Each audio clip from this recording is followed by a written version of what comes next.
all of a sudden, force can be brought to bear where it ought not tread under the banner of government.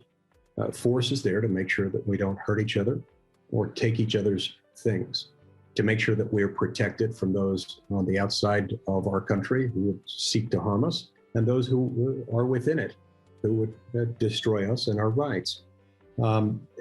So I think these problems become more pronounced when we lose sight of what government is. We develop an almost reverence. It's almost like it's become the new idolatry. We worship government as That's why I wanted to concentrate on your discussion of force. So what I understand from that is that I have a domain of rights, and you have a domain of rights, and we're going to bump into each other. There's going to be conflict at the place we touch, where our rights might conflict.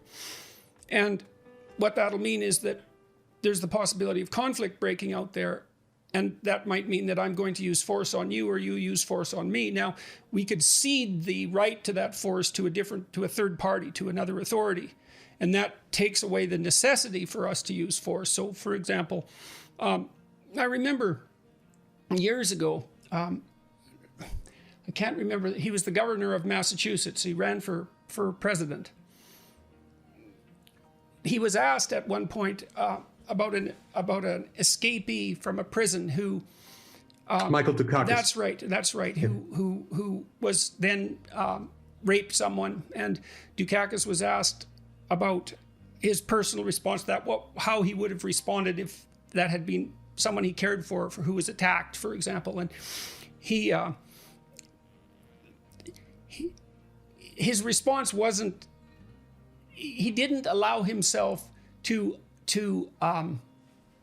what would you say, to have the kind of anger that you would have if that sort of thing happened, and then say, look, of course I would be put in a murderous rage as a consequence of that occurrence, but I've ceded that power to the government because it's too dangerous for individuals to have to seek retribution and retaliation on their own. If that was always the case, we'd have nothing but a constant state of warfare between individuals. And so we cede that power, and that has something to do with the government's monopoly on force, at least under some circumstances. And so yes, it's a much different viewpoint than thinking about the government as something that's the benevolent provider of goods, for example. Right, exactly. And Dr. Peterson, that is not to say the government isn't capable of good things, and that government doesn't do good things that don't directly involve force.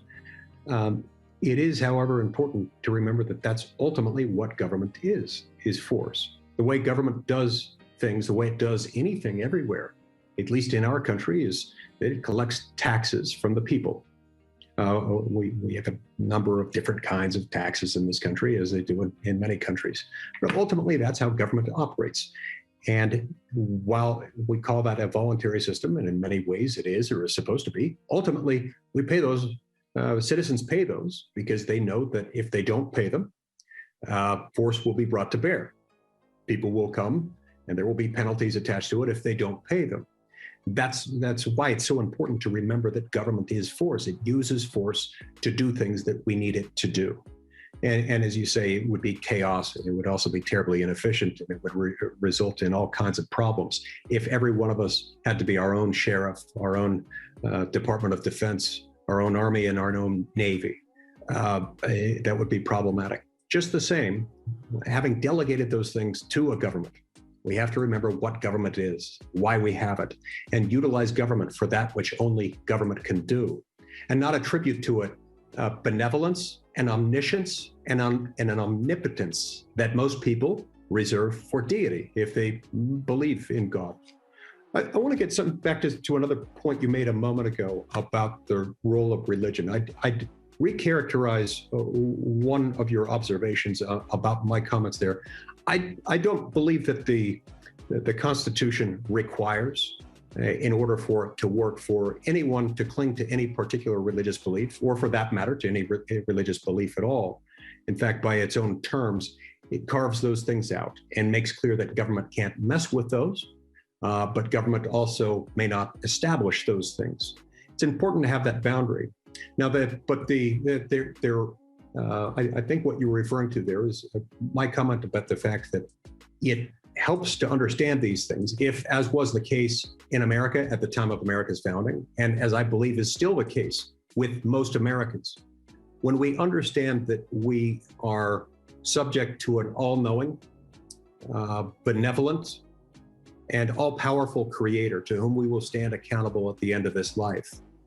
And when we understand that our rights and our existence come from him and are a result of a bestowal of his blessings rather than that of any government, I think that helps inform the proper role of government and the proper relationship between the people and its government. There seems to be a supposition in the Declaration of Independence that there's a relationship between rights and divinity.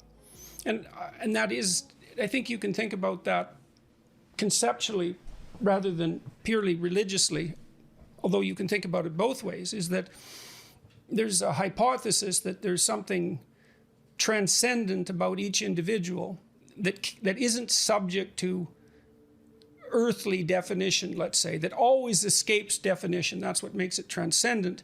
There's a transcendent value in each individual, and the best way that we can describe that is in religious terms. In fact, when we start describing it, the description becomes religious. And so we use language like the soul, and we think of our rights as something that are intrinsic to us and of the highest possible value.